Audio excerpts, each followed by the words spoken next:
My thanks to you both. There they are behind us. Angela, if I can start with you. So we've heard the president speak. As far as highlights go, how do you gauge, how do you judge his assessment of the G20? Well, I think he's indicating that he's backed by very powerful partners in the standoff with the United States. He quoted the president of the European Commission. He indicated that very many other people that he name-dropped, if you want to use that phrase, into his conversation, supported both South Africa, and that despite what Mr. Trump and his administration has to say about the G20, in his gaze, according to the visitors, according to the guests who were present, things went well. And then he also indicated that in line with diplomatic protocols, the handover of the report at the embassy was exactly what had been planned, given that the head of state for the United States, the next hosts, were not present at the summit. And also there, Angelo, talking about the issue around the US once again, and how that G20 presidency was handed over. Quite important, because this week, from the US president, we heard that South Africa refused to hand over the gavel during the summit, which was meant to be some sort of a picture-perfect moment for the US. Well, symbolic gestures are about heads of state maintaining the dignity of heads of state. And so I think South Africa, backed by these powerful BRICS partners and by others at the summit, was not going to become the country that has its head of state hand over to a junior official in an embassy.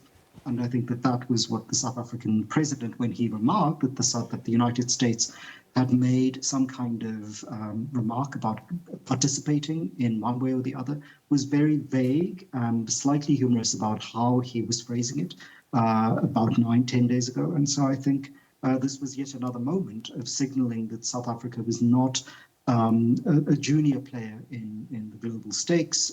According to him and his administration, as a founder member and as a host, South Africa fulfilled its duties and will continue to fulfill the duties despite the so-called disinvitation to next year's summit. And staying with you, Angelo, when it comes to even the rhetoric from President Ramaphosa, particularly around the US once again, saying that we reaffirm our friendly relationship with America and we value the US and we also value its people. Also there, it seems as if the president is continuing to extend that olive branch despite this diplomatic public spat. Absolutely, and it echoes some of what we've heard from the Canadian Prime Minister, Mark Carney, that one, they particularly mention the American people, which is to signal that they have a particular relationship with this administration. They will continue to have the same warm relations that they say they've always had with the American people, and separate the American people slightly from the administration. That said, they also indicate that they're continuing to work with the administration despite these difficult issues. But I think what we're beginning to see emerge is a global order that wishes to move along and on and not just be responsive to American disorder. And so what I think we're going to see in 2026 and 2027 is either the Americans come back to multilateralism, or the world moves on with multilateralism and the United States continues to find itself where it did partly during Mr. Trump's first presidency on at least the climate accords, and now on a variety of other, sort of multilateral agreements that it wishes to withdraw itself from. And Angelo, the president also there touching on the same issue when it comes to the US and reminding the US that South Africa is also a founding member of the G20, quite strong and firm there. Absolutely. And already the German government has indicated that they would be lobbying the United States on its position about this disinvitation or banning of South Africa. So one waits to see, and the president's spokesperson and the DIRCO people have indicated that South Africa will certainly not be lobbying the other members of the G20 to let them in. This will become a decision that is being made by the United States, and how the other members of the G20 respond to this remains to be seen. Let's not forget that this would not be unique or particularly, a new development in the United States. They refused visa entry for the special rapporteur on Palestine, Francesca Albanese, and she had to do her presentation to the UN from South Africa. And we also know that several UN entities have had concerns about this, and there has been talk about moving several UN agencies out of New York into Nairobi. So again, people are making practical arrangements to deal with whatever comes out in 2026. And Angela, coming back to more domestic matters now, and that's the issue around service delivery right in the front of, or right in the beginning of his speech. And the president also talking about how service delivery is something that the government will be prioritizing. Quite significant, particularly now that we find ourselves heading to the local government elections next year. Absolutely. And the tragedy is this is hopefully a conversation he's having, one, inside of his party as president of the African National Congress, given how many municipalities they actually run, but also a conversation that's being had with the GNU coalition partners, because heading into that election, this is going to be a major stumbling block. We know that there have been concerns about, one, the salaries of people in places like Johannesburg who run the city or don't run it, and then the everyday experiences of living in towns and cities that get compromised audit results and have all sorts of corruption issues in them. And the question will be whether this is merely lip service at the end of the visitors leaving, or whether matters will be dealt with inside the House by the president, his party, and his governing partners inside the national coalition government. And staying with service delivery matters, of course, a number of South Africans saying that at the rate in which they saw service delivery matters being addressed, it's quite clear that South Africa does have the capacity to deliver services to the nation. But it seemed as if for most of these years, these services were nowhere to be found. What does it say about the government? Absolutely. It says that there is something very wrong in administration, that you are preparing your house and cleaning it only for the visitors, but not for the children who've lived there, and for the other people. And that is a particularly paternalistic metaphor that keeps coming up in these discussions. But I think it is important for us to note that it has never been a concern that South Africa does not have the capacity or the resources to do this. That a city like Johannesburg, for example, has a nearly 90 billion rand budget, so it's not impossible to conceive of managing and running the city. What we've often lacked is the appointment of the wrong people for political reasons, and then cadre deployment across the ranks, across municipalities, and then the protection of people who engage in nefarious maladministration and corrupt activities and segue money into all sorts of places where they don't belong.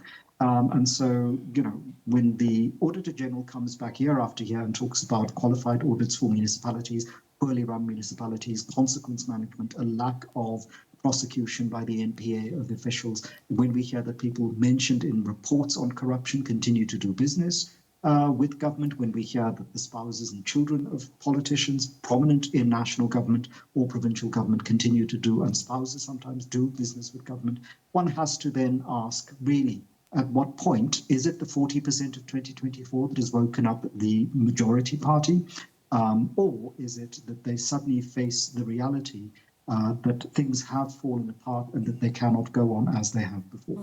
And let's head on over now to economic matters, Angelo. And, the president also there talking about economic recovery, also talking about dealing with unemployment. And this stems really from hosting the G20 Summit and what it means now that we've seen this leaders' declaration take place, and whether South Africans will begin to see tangible solutions and tangible results to some of the issues being faced, be it, around the economy and be it around the high unemployment rate we have in the country. Absolutely. And I think what many South Africans are looking for is something beyond rhetoric, beyond words, beyond merely statements of how employment has risen, but an experiential level of employment, which is all of those university graduates who've been struggling for jobs need to begin to be seen in jobs. The kind of careers for the politically favored, that needs to end. So that when one goes to a government department, you go to a municipality, or even you go to a private corporation, the people that help you there are able to do so, and that they're not there because of social or other cultural connections.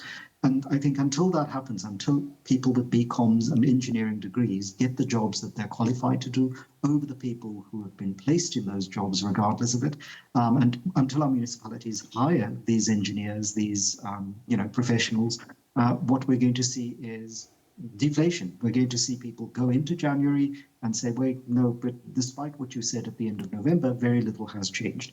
And that, I think, becomes something that Mr. Ramaphosa has to fix, both inside his party and his party's deployees across government, both at all three tiers, both at national, provincial, and particularly now at municipal. And Angela, coming back to what you had highlighted a bit earlier on to my colleague Tembegile, and basically just talking about the amount of leaders that the president highlighted in his address tonight when he began the speech, and talking about where we find ourselves now with this G20 summit and heading to the 2026 summit. Where does it place multilateralism, particularly when he highlights that multilateralism is alive and it is strong? Yes, so I think multilateralism as a concept remains something that most countries are invested in. But the implements and the institutions of multilateralism that we've inherited since the Second World War and that we've constructed since the 1990 collapse of the Soviet Union have not always worked in the way that they were designed to. And Philippe Sands, who is a legal professor in the United Kingdom, has written a whole book about how called Lawless World, in which he unpacks how some of the most important designers of these multilateral, implements and instruments are the ones who have flouted them, repeatedly since at least the mid-60s. So this is not new that multilateralism inside the existing institutions are in crisis. Oh, it seems as if we have lost Angelo Fick there. We'll try and re-establish that line for you as we continue to give you some reaction coming out from the President's address tonight. And I believe Tembegile now, my colleague, is on standby with another reaction for us tonight from Dr. Lebogang Pheko. That's right, Mbali. Let's bring in Dr. Lebogang Pheko into the conversation. Doctor, good to have you back with us on SABC News this evening. So did the President cover all the ground that you think warranted discussion in the speech this evening? Yes, I mean, it was very typical. It was kind of textual, presidential material, trying to reassure us that, firstly, it was very self-congratulatory, which is in fact appropriate in this scenario. It was taking South Africans into their confidence in a slightly paternalistic way, but, well done all, basically. It was also reminding us of the challenges that we face, including which have then given rise to this global report on inequality, which I think is quite a useful instrument. He also then talked about the historicization of this presidency as the first, and some of the summit achievements, including, new increased investments to, energy, inclusive growth and so forth, and launches of initiatives like the Energy Security Toolkit, AI for Africa, and so forth. And then he also then really went deeply into more of the political economy of diplomacy and the diplomatic messaging with the United States, and then domestic reassurances that the undertakings that came out of the G20 will then land in the domestic policy landscape in a useful and tangible way, which I think, as I said earlier in my previous remarks, I am incredibly pessimistic about, because unfortunately I think our multilateralism does not always convey into the domestic realm and into the domestication of those undertakings. Which brings me to my next point, because when you talk about inequality, yes, there was the G20 report given to President Cyril Ramaphosa just a few weeks, 2 weeks or so, in fact, before the G20 Leaders Summit. How does that declaration that the leaders agreed to speak to the challenges of inequality within South Africa's socio-economic context? Because this is one of the countries, in fact, where inequality, the gap between rich and poor, is most glaring to see. Look, the report has some groundbreaking and some utility. The first that talks about global wealth accounting, and it quantifies global wealth at about $480 trillion US. It also talks about the widening of wealth between the most indigent and the most, the most wealthy, the people who are going to space after lunch. It also proposes an international panel on inequality, and that is modeled, I think Professor Stiglitz has modeled that on the IPCC, the climate change panel. And it's a useful idea because it's sort of a permanent monitoring body. But again, I mean, we already have these sorts of, it doesn't tell us anything that the SDGs haven't been telling us, that any number, the UN Global, the Oxfam International even do excellent inequality reports. The United Nations does excellent, inequality reports, and even here domestically, the HSRC, who always tell us what is happening, and I think importantly as well, Statistics South Africa, and I think more of us should delve into those excellent reports that they produce every quarter across around labor, around wealth, around employment, and delve into what they're actually telling us, into the zeitgeist of this. But I think one of the problems again is that this report does not have any either punitive or any consequences for non-compliance. It is entirely voluntary. It is very much please,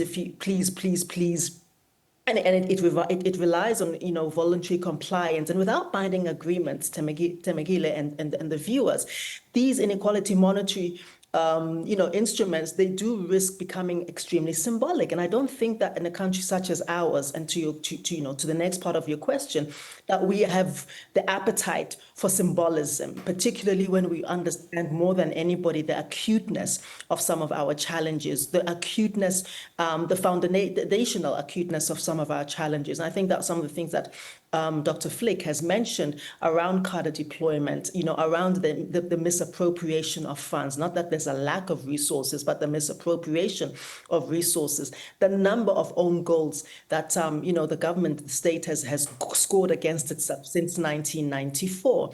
And I think I have always said that we're one of the best technocratic mechanisms in the world, because I think that is what keeps this country afloat under very trying circumstances, particularly when the political grass beneath us is getting quite battered. But I also think that alone is not enough. These implementation gaps are going to, for as long as we keep on naming what we know as the challenges, the triplets, poverty, inequality, unemployment, this is not groundbreaking. What needs to happen is accountability for why the mechanisms for redistribution, for radical social redistribution, just have either been abandoned, looted, squandered, and so forth. And the president upbeat about the prospects for the country.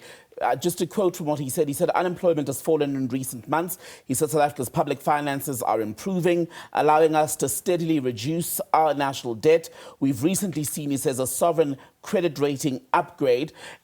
Is there reason at this stage to say that ultimately we are at a turning point as the country on that front, that things are only going to be on the up economically?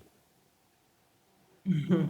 I think we should possibly just hold off on the champagne, but I do think that we're a bit more buoyant than we have been for the past, I'd say 36 months. In fact, since the COVID pandemic, so I think that the hemorrhaging that took place over the previous administration, the repair that needed to be done around reinstigating public trust, reinstigating systems, and beginning to trawl through some of the damage that has been done as a result of the malfeasance as well.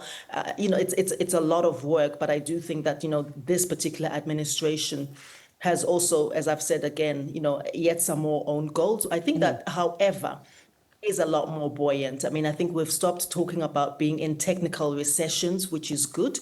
We have also seen that there has been a very petty but very significant growth trajectory across key sectors and key industries. That does build public confidence. But again, I think that we should be very mindful that the whole idea of economic market confidence automatically translating into economic buoyancy, into job expansion, into labor expansion, into enabling much more livelihood, sustainability, and livelihood security across households. Those things don't always come together, do they? I mean, just because we've growth figures, it has hardly ever in the last 31 years automatically translated to greater livelihoods and greater redistribution for the most indigent people in this country. So as to coin state parlance, more needs to be done. And with that more that needs to be done and the need to attract further investment, we're hoping much of that will also come from abroad, etc. How much would the people who have that money in their bank accounts, in their purse this evening, care, for example, about the beginning of these whispers in the ANC of internal pushes to have President Ramaphosa leave before the end of his term, and those who are denying ultimately that there is such a push to begin with, or that it has any real might, any real sting? I mean, the timing, so I'm mindful of how much I will say because I'm also a national planning commissioner, but I think the timing of that would be delicate. And I don't know whether it would be particularly useful because for everything that it's worth, I do think that the president is the glue that is holding the government of national unity together. I'm struggling to see who else within the ANC would be able to hold the center, who has the gravitas, certainly among the other alliance partners or the GNU partners. You know, it's hard to see where, especially where we can see that there is so much implosion across a lot of the other parties, including those who are out of the GNU. So what that does is that it also weakens what should have been very vibrant oppositional forces. So we're seeing in the MK what could potentially have been something like a de facto official oppositional force in alliance with the EFF, for example. That just hasn't happened. I think there are other issues around, the attendance of some of them, the attendance and preparedness of a lot of that. So I think that even if we think around what the body politic would look like without Ndate Ramaphosa, we should be mindful also to rethink our history. I think that the recall of Ndate Mbeki, for example, was probably one of the most pivotal moments in our political history, and I don't think in a particularly good way. We should also, on a final note, be very mindful of disengaging the electorate from the process of choosing our heads of state. And I think that would be the third time that somebody has been recalled without the involvement and the engagement of the voters. And I just think it's a really bad look. I suppose the standard pattern, as we've seen over the years, is that when the ANC goes to conference, they then elect their man or their woman, yet to elect a woman to the presidency, but ultimately they don't want, I think the phrase is often around the two centres of power between party and state. But briefly, just as we conclude, are the prints, the fingerprints of the GNU, this different form of national government that South Africa has currently, clear enough to see in the functioning of government and even in which the way in which South Africa choreographed its message around the G20? I think I think it was extremely state-centric and very ANC-centric, to be honest. I don't think that there was very much that was very clear of the other parties that emerged in this. I think that what was useful was seeing that there was a coherence and a sense of cohesion that seemed to rally around not only the functionality of the G20, but the actual rollout of it. What wasn't really clear to me, having looked at some of the technical papers behind it, was whether or not indeed the DA or even the PAC or Rise and Mzansi, whether any of them were able to articulate or to whether any. Oh dear, I think we've lost Dr. Lebohang Pheko. Good place to leave it though, because we're coming up to the top of 8 o'clock. You've been watching SABC News coverage tonight of the President's reflections, an address to the nation reflecting on the G20 Summit.